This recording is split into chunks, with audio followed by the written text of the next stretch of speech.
Assalomu alaykum va rahmatullohi va barakatuh. Odamda har xil his-tuyg'ular bo'ladi, emotsiyalar bo'ladi.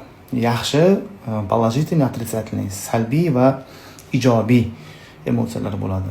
G'azablanish, norozilik, xafa bo'lishlik, noshukrlik, siqilishlik, g'am, vahima,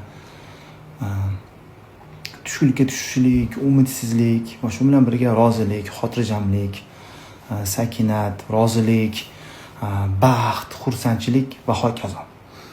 Odam shunaqa bir narsaki, odamzod qaysi bir narsaga ko'p e'tibor beradigan bo'lsangiz, shu narsa kuchayishni boshlaydi.